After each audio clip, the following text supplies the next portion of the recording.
Cenggo.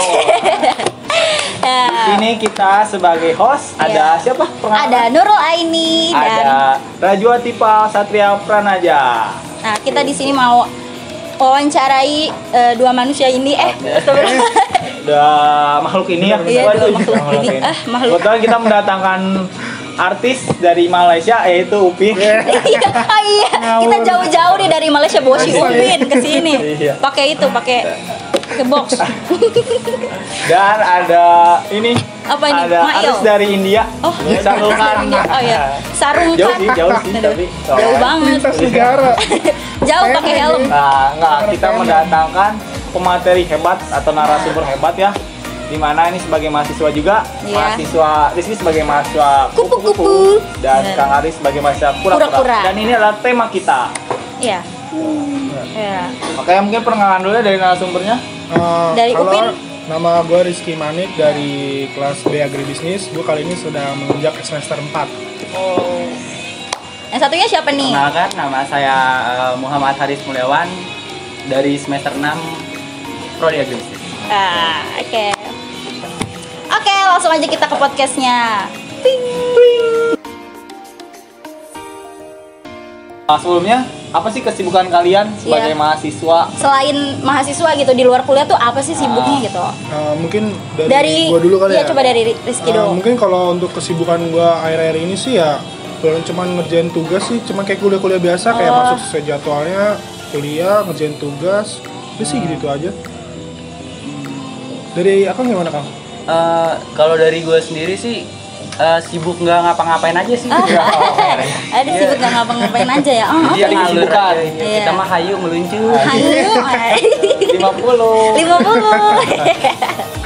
Aduh. Ini bisa serius gak? Hashtag serius Oh iya, Hashtag serius. boleh. Nah, oke. Kegiatannya ya paling ikut organisasi aja sembari ngerjain tugas-tugas kuliah sama menjalani kehidupan normal pada umumnya. Aduh. Emang kalau yang nggak normal tuh kayak gimana, Kang? Ya jangan cerita di sini lah. Ada di belakang layar aja ya. Boleh. Nah, terus aku juga mau nanya nih kan. Tadi kan Kang Haris kan ikut organisasi kan. Nah, itu kenapa sih Akang tuh mau ikut organisasi gitu? Kayak apa sih alasannya gitu? Kalau dari saya sendiri kenapa mau ikut organisasi, ingin men-challenge diri saya sendiri dan ingin membawa perubahan yang besar mungkin dalam hidup saya. Dengan adanya organisasi mungkin bakal ada banyak perubahan dalam hidup saya yang signifikan dan terbalik 90 derajat gitu. Tangan dulu guys. Keren. Kaget gak tapi? Kaget. Bagus. Nah, sekarang gimana sih sudut pandang Rizky sebagai mahasiswa kura-kura gitu? Kupu-kupu salah ya. Sebagai mahasiswa kupu-kupu yang dimana tadi kesibukannya cuma ngerjain tugas dan lain sebagainya yang hanya kuliah doang. Gimana alasan Rizky sebagai gitu? Menjadi kupu-kupu? Jadi kayak semacam kenapa gue memilih sebagai mahasiswa kupu-kupu? Iya. Kalau dari gue sendiri kenapa gue memilih mahasiswa kupu-kupu tuh karena gue yang pertama tuh faktor bener-bener yang pertama tuh gue pengen memperbaiki IP dulu. Soalnya dulu semester lalu tuh IP gue sempat anjlok karena gue ngikutin beberapa kepanitiaan waktu itu. Jadi ya gue pengen memperbaiki dulu IP-nya. Sebenarnya waktu itu pengen join ke ini juga sih ke Ormawa, cuman kayaknya untuk sekarang gue lebih baik mengeksplor diri gue sendiri dulu sih. Maksudnya kayak gue ingin mencari berbagai hal-hal yang emang bener-bener pengen gue searching dulu gitu. Pengen gue pahami kayak gue sebenarnya pengen kemana nih. Karena gitu kan, karena kan gue takutnya tuh gue belum tahu arti dari diri gue sendiri gitu. Kayak gue jadi pengen mengeksplor banyak hal lah.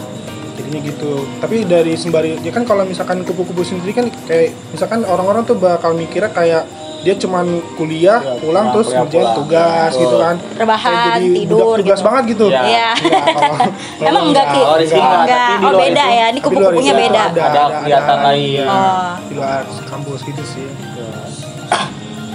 Nah, kan tadi nanya alasan dari kalian berdua gitu sebagai mahasiswa kupu-kupu dan kura-kura. Nah, banyak orang tuh yang berpendapat kalau misalkan menjadi mahasiswa kupu-kupu itu tidak mendapat pengalaman yang dapat oleh mahasiswa kura-kura kayak pengalaman organisasi, terus prospek kerja mungkin ada pengalamannya. Nah, gimana sih cara Mas Rizky ini untuk mematahkan stigma masyarakat atau stigma mahasiswa yang berkata seperti itu? Kalau dari tanggapan gue sendiri sih perihal itu sebenarnya balik lagi ke diri sendiri masing-masing sih. Kayak misalkan kan orang misalkan dia beranggapan dengan masuk Ormawa tuh dia bisa kayak lebih memiliki soft skill yang didapat gitu dari Ormawa kan. Tapi kan balik lagi ke diri sendiri. Kalau misalkan kita nge-explore nih, kayak kita nggak masuk Ormawa tapi kita bisa ngikut dari kepanitiaannya. Dari situ kan kita juga bisa ngerti kayak time management kayak gimana kan. Terus juga misalkan kita juga di luar itu juga siapa tahu kita bisa kayak ngikutin semacam lomba yang ada tuh kan. Dari situ juga bisa kayak gitu. Atau misalkan dari hobi deh yang paling dekat dari diri kita sendiri kan. Dari situ juga bisa dikembangin. Dari situ sih sebenarnya soft skill itu bisa dari mana aja gitu. Cuman kan privilege-nya ketika kita di kuliah kita bisa masuk Ormawa kayak gitu. Nah, kalau dari pihak Kang Aris nih, gimana sih ada berapa pandangan orang gitu, ngapain sih harus ada masuk organisasi gitu ya? Organisasi capek-capek. Iya, kayak akhirnya yang bakal diajuin ke kerja bakal IPK juga gitu, IPK sebagai prasyarat untuk memasuki persyaratan kerja gitu. Sebenarnya kenapa kita masuk organisasi mungkin yang satu pasti alasan orang-orang masuk organisasi mencari pengalaman, bener nggak sih? Iya.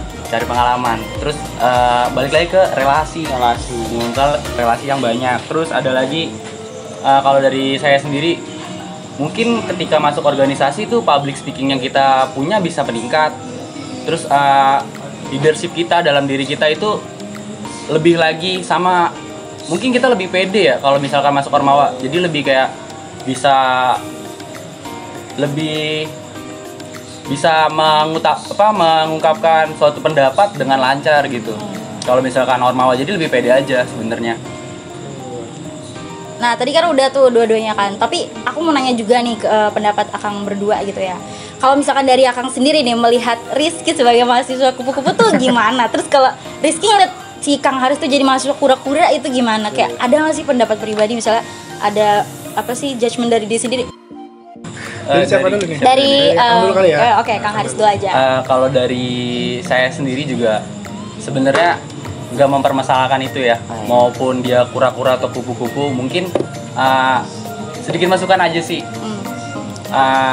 Nggak semua orang bisa kuliah, dan selama kita kuliah carilah pengalaman seluas-luasnya, carilah relasi sebesar-besarnya buat nanti kita berada di ujung kelulusan nanti, buat mencapai ketika kita sudah lulus mau jadi apa kita gitu. Karena kesuksesan itu nggak ada yang tahu ya. Buat menjadi 10 kan nggak mungkin cuman 5 tambah 5, tapi bisa dari yang lain ya, kayak 100 kurang 90 tetap jadi 10 ya kan. 10 boleh. Mungkin itu aja sih. Oke, kalau dari Rizky sendiri gimana tuh? Mungkin sama sih kayak Kang Aris bilang ya, nggak mempermasalahkan itu. Kan itu balik lagi ke diri kita masing-masing kan. Soalnya kan kita ini kan hidup berdasarkan pilihan kan. Kalau kita bisa kalau memilih mau masuk Ormawa kayak gimana juga, ya itu balik lagi ke diri kita sendiri juga kan. Karena itu semuanya tuh dua-duanya tuh hal-hal yang bagus lah. Hal-hal pilihan yang emang dari diri kita sendiri juga. Kita merasa nyaman ketika kita mengikuti Ormawa atau enggak, atau di luar itu kita juga bisa melakukan kenyamanan yang kita buat sendiri kayak gitu sih.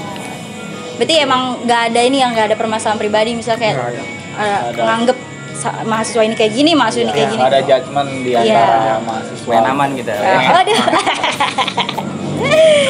Nah, kalau misalkan di posisi kalian berdua gitu sebagai contoh mahasiswa kura-kura dan kupu-kupu, ada nggak sih suka duka?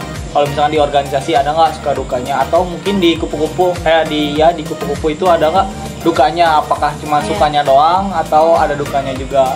Nah, bagaimana sih suka duka di antara kalian berdua, di mana di posisi kalian itu sebagai kura-kura dan kupu-kupu? Mungkin kalau berbicara tentang suka dan duka sendiri, kalau dari gue sendiri sebagai mahasiswa kupu-kupu ya paling dukanya itu ya bagaimana cara kita memanajemen waktu untuk ngerjain tugas sama berbagi hal dengan mencari hal-hal yang baru itu sih. Maksudnya kan kayak ketika nih misalkan kita ngerjain tugas, kadang kan ada orang yang ngerjain tugas itu dia berdasarkan kayak mood gitu-gitu kan. Kayak misalkan dia harus ngerjain yang terlebih yang dia suka dulu baru ngerjain tugas. Bisa gitu kan. Terus kalau enggak ada yang ngerjain tugas itu bentrok dengan jadwal kuliahnya yang emang padat banget tuh kalau jadwal kuliahnya kan. Kalau dari dukanya sih gitu. Mungkin kalau dari sukanya sendiri sih lebih banyak jam tidur kali ya. Jam tidur. Lebih banyak jam tidur. Banget lagi. Aduh, Enak masuk banget ya. lagi. Enak ya. Iya, lebih banyak jam tidur aja sih. Lebih inilah. Mungkin itu sih kalau dari sukanya. Dari Akang gimana tuh? Buat suka dukanya sih kebanyakan sukanya sebenarnya. Ah. Wah, organisasi itu ibaratkan membuat rumah kedua kalau bisa tuh di lingkungan kampus udah nambah pengalaman, nambah keluarga juga. Wah, itu kurang apa lagi tuh, enak Iya. banget kan. Jadi aku keluarga kamu. Wah, Iya, aduh. kalian Jadi kita semua. bangun keluarga ini. Jangan dong. Yang kupu-kupu mana, Jok? Oh, aduh. Boleh, Kamu boleh, kasih boleh. tahu kita. Sorry ya. Sorry. Aduh. Itu aja sih mungkin yang sukanya tuh banyak emang. Kalau buat dukanya entah bisa dibilang duka atau enggak, kayaknya sih enggak ya. Iya. Karena tergantung baik lagi dari kita sendiri, gimana kita bisa manage itu semua. Dan Akang ngerasa dengan ikut organisasi atau ormawa segala macamnya itu tidak masalah gitu buat terkait dukanya tadi. Jadi lebih banyak sukanya lah, enjoy aja kita mah. Enjoy aja kita di bawah itu aja ya. Kita mah santuy. Santuy kita mah. Kelihatan sih dari mukanya ya. Gak ada gairah hidup. Gairah hidup ya tuh. Seru juga tuh gitu. Nah, oke boleh dimakan dulu kali ini dianggurin aja nih. Boleh dihabisin dulu. Boleh ayo. Ini boleh Kalau dimakan kamu nggak? kita aja tuh. Ini boleh makan nih. Boleh lah. Itu Kang Aris juga makan dulu aja. Makan nih. Minum dulu nih mungkin ya. Iya itu keburu Ya, seret ini menciut kita ya. kayak onta kagak minum. Aduh. Jadi mau minum. Nah ya. Oke. Di mana lah? Nah, pasti ketika kita melakukan sesuatu yang berulang kali, pasti ada fase-fasenya bosen. Iya. Ya nggak sih? Bosen kayak misalkan di organisasi, gini-gini terus organisasi rapat, pulang, kuliah langsung rapat lagi. Yang berulang kali, maka yang kita rasakan adalah bosen. Begitupun mahasiswa kupu-kupu pulang, kuliah, pulang nugas, habis tugas, habis tidur, besoknya kuliah lagi. Gitu. Nah, ketika merasakan fase bosen itu apa yang kalian lakukan? Ya, cara menyikapinya tuh gimana Betul. gitu supaya nggak bosen lagi gitu. Mungkin gantian dari Kang Haris lagi ya? Aduh, oke. Coba dari ya Aduh, enak tuh ya dimsum. 50. Enak nih. gimana? Gimana Aduh. Mas Upin? Gimana Mas Upin Ipin? Yang ada Upin jambulnya dong. Ipin apa Upin sih? Upin. Oh, Upin. Nah. Oke, Mas Upin. Nah, Kalau tadi bilang apa tadi? Kalau misalkan cara kayak menyikapi cara rasa menyikapi rasa bosannya bosan gitu. ya. Kalau menyikapi rasa bosan sendiri biasanya kalau dari mahasiswa kupu-kupu dikit sih untuk rasa bosan itu. Soalnya kan emang banyak waktu kan. Pasti kalau misalkan banyak waktu itu kalau misalkan kita ngelakuin hal rutinitas kayak ngikutin kuliah, ngerjain tugas, itu emang udah salah satu kewajiban sebagai mahasiswa. Cuma kalau ditanya kayak kesibukan sih, kayak misalkan menyikapi rasa bosan sih kayaknya nggak ada sih. Soalnya ketika misalkan kayak kita emang benar-benar lagi capek ya kita bisa pakai untuk tidur.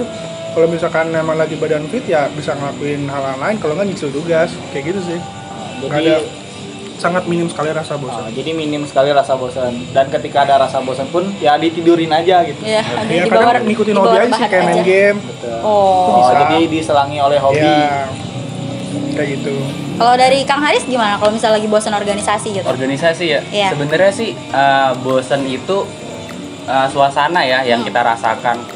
Ketika kita bosen mungkin gak usah tunggu dari suasananya itu berubah. Mungkin dari kita aja memberi gebrakan biar lebih wah gitu organisasi. Jadi nggak bosan-bosan amat lah gitu, nggak flat-flat banget gitu. Jadi dari diri kita sendiri aja memberi terobosan, memberi perubahan dari suasana yang bosen. Be aja nggak asik jadi asik gitu. Nah itu kalau beli, tadi kan akan bilang beri terobosan dari diri sendiri. Nah kalau misalkan dari pribadi Akang tuh caranya gimana? Terobosannya tuh misalkan kayak mana sih gitu? Organisasi kita paling apa ya? Kebanyakan rapat nih. Iya, Wah, rapat. rapat segala macem. Kita terlalu serius sebenarnya menganggap itu semua ya kan. Kita perlu adalah bumbu racikan bercanda sedikit. Ada Mungkin kita matchingnya dikit bisa ya. mencarikan suasana dari bercanda itu sendiri. Betul. Atau bikin ide-ide gila dan kreatif mungkin gitu bisa. Kayak misalkan Ormawa ini gini-gini aja, cuma ngikutin proker aja. Mungkin kita bisa bikin proker lain yang lebih seru. Kayak contohnya kemarin tuh ada Agnivan, itu seru banget. Seru banget. Terus nanti kita bakal program baru, Iya. yaitu kita bersihin sungai. Tipal aja itu. Kita bersihin sungai. Gimana? Sungai. Sungai Amazon. Waduh. Kan nih, kan kalian berada di, misalkan kalau di organisasi dilibatkan dua posisi gitu ya, pentingan kuliah atau organisasi Oh, iya. gitu. Nah, gimana sih dari sudut pandang diri kalian masing-masing, pentingan mana kuliah atau organisasi? Kalau dari dari mana dulu nih, Pak? Dari mana dulu nih? Boleh dari Cap, cip, cup. Kang parkir di sana, boleh. Boleh panggil. Jauh belum. Iya. Boleh dari siapa dulu? Kang Haris Dari dulu, Kang Haris Ya udah, dulu. Kang Haris dulu aja deh. Kalau dari saya sendiri sebenarnya itu skala prioritas ya itu Iya. sebenarnya. Cuman ya tetap tujuan kita kuliah kan emang buat kuliah. Iya. Dan organisasi itu sebagai sampingan. Jadi tetap diutamakan kepentingan kuliah dulu. Tapi dengan skala prioritas yang bisa dipertimbangkan. Kalau misalkan kuliah kayak cuman ada tugas dan ormawa itu misalkan ada rapat. Tugas itu kan mungkin bisa dikesampingkan dulu dengan rapat dulu baru nugas dulu karena tugas kan bisa dikerjakan kapan aja ya. Kalau Iya. rapat kan udah ada tuh Oh, udah ada porsinya, schedule-nya gitu ya. waktunya segini gitu. Mungkin gitu sih. Kalau dari Rizky gimana, Touch? Kalau dari gue sendiri sih, kalau tadi berbicara tentang ini ya, apa tadi skala prioritas Iya, antara kuliah atau ormawa. Kalau dari gue sendiri sih itu sebenarnya dua hal yang penting sih sebenarnya. Kan di ormawa itu kan bagian dari perkuliahan juga kan. Tapi kan balik lagi kalau kita kan kuliah tuh untuk mencari ilmu. Ya kita bisa mencari ilmunya bisa lewat kuliah, bisa lewat ormawa juga. Itu menurut gue dua hal yang penting sih. Tapi balik lagi kan kalau kita kan kewajiban sebagai mahasiswa ya kita harus bisa lulus tepat waktu kan. Iya. Jadi ya mau nggak mau harus kuliah itu yang paling diprioritaskan. Baru ormawa gitu. Oke. Berarti emang kedua-duanya ini sama-sama penting, Penting. di mana perkuliahan ini kewajiban kamu sebagai mahasiswa Iya. dan organisasi pun bagian dari perkuliahan. Gitu. Nah, oke, kalau aku juga mau nanya lagi nih. Kan ada tuh pandangan dari beberapa orang atau stereotip yang dibikin orang. Kalau misalnya kupu-kupu itu nanti cari kerjanya tuh susah gitu kan. Kalau dari organisasi itu bisa ditaruh di CV kayak gitu kan. Nah, kalau misalkan dari mahasiswa organisasi sendiri kan bilangnya kalau misalnya ikut organisasi itu nanti cari kerjanya tuh cepet gitu. Nah, itu gimana menurut Rizky sendiri atau sama Kang Haris gitu? Perihal stereotip dari masyarakat dan Iya. orang-orang ya. Iya, kan Kalau yang kebanyakan bilang gitu kayak kan. bilang mahasiswa kupu-kupu susah cari kerja Iya, gitu kan. karena introvert gitu. Iya. Kalau misalkan dibilang susah cari kerja sih balik lagi ke rezeki ya. Rezeki kan udah diatur dari yang atas ya. Kita nggak ada yang tahu kan rezeki orang. Siapa Iya. tahu aja orang yang nggak ormawa bisa dapat rezeki lebih cepat dari orang yang masuk ke ormawa dan atau enggak. Tapi bisa juga, tapi itu tidak menjamin sebuah peluang keberhasilannya tuh lebih tinggi gitu. Tapi itu kan namanya balik lagi kan rezeki kan nggak ada yang tahu kan. Iya. Nah iya, jadi kalau misalkan perihal tentang orang sukses atau orang bisa dapat kerja itu balik lagi dari diri kita sendiri. Kita sudah berjuang atau sudah melakukan effort sebesar apa untuk kita bisa dapat pekerjaan itu. Gitu sih. Kalau dari Kang Haris gimana? Katanya kan kalau anak organisasi itu cepat dapat kerjanya karena banyak pengalamannya bisa ditaruh di CV kayak gitu. Lebih meyakinkan lah istilahnya. Iya. Ada ya. Kalau dari Akang sendiri juga ya balik lagi ke diri sendiri juga sih. Kalau misalkan bisa dilihat enggak semuanya ya, kayak anak ormawa yang kita lihat aktif segala Iya. macam atau lainnya. Ada juga anak ormawa yang pasif. Dan pada ujungnya juga nanti ketika kita kerja terlihat sendiri bagaimana kita sebenarnya gitu. Dan ketika cuman masalah udah ikut ormawa nanti bisa taruh di CV itu sih kayaknya nggak menjadi dan menjamin ya buat masa depan. Jadi ya balik lagi soft skill dan diri sendiri sebenarnya bisa menentukan itu semua. Ya mungkin terakhir nih buat teman-teman atau buat Rizky, buat Kang Haris, dimana kan kalian diundang sini sebagai Rizky sebagai mahasiswa kupu-kupu dan Kang Haris sebagai mahasiswa kura-kura. Ada nggak sih pesan untuk mahasiswa di luar sana gitu ya, untuk mereka memilih apakah menjadi sebagai mahasiswa kupu-kupu dan apakah menjadi sebagai mahasiswa kura-kura? Apa yang mereka harus lakukan gitu, dimana di posisi seperti Anda atau teman-teman di sini? Mungkin dari gue dulu ya kan. Oke, dari silakan. Rizky dulu aja. Mungkin untuk pesan-pesan mahasiswa, kalian entah mau milih menjadi mahasiswa kupu-kupu ataupun kura-kura itu nggak ada yang masalah.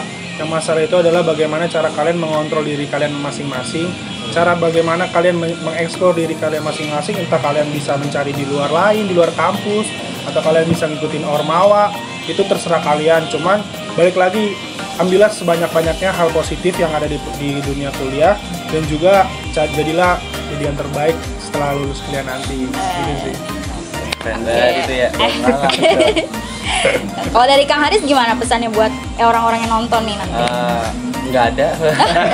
Waduh langsung tutup aja tuh kalau nggak ada. Pesan buat kalian semua mahasiswa yang nanti akan menjalani perkuliahan, mungkin terserah kalian menjadi apapun, entah kupu-kupu ataupun kura-kura, tetap ambil itu dan tanggung jawab terhadap apa yang udah Anda pilih. Karena hidup itu tentang perihal memilih, ya kan? Ada. Jadi capung boleh, Kang? Waduh, jangan dong. Nanti ditangkep. Berarti intinya sih cuma satu. Hidup yang tidak pernah diperjuangkan tidak akan pernah dimenangkan. Aduh, asik. Keren banget. Kalau cinta yang nggak diperjuangkan gimana, Kang? Aduh. Pulang aja kita mah. Ente kali ya. Oke, mungkin segitu aja kali ya. Ya, segitu aja dari kita sebagai host. Mungkin ada closing statement dari kita sebagai host ya. Pilihan itu tidak ada yang salah. Yang salah adalah ketika Anda memilih lalu menyesali pilihan itu. Ketika memilih, maka harus bertanggung jawab. Karena hidup adalah pilihan. Hidup hanya sekali, mari hidup yang berarti. Aduh, asik. Udah gitu aja. Ya, oke, mungkin segitu aja dari Health Talk episode pertama. Mungkin tunggu episode selanjutnya. Dadah. Dadah.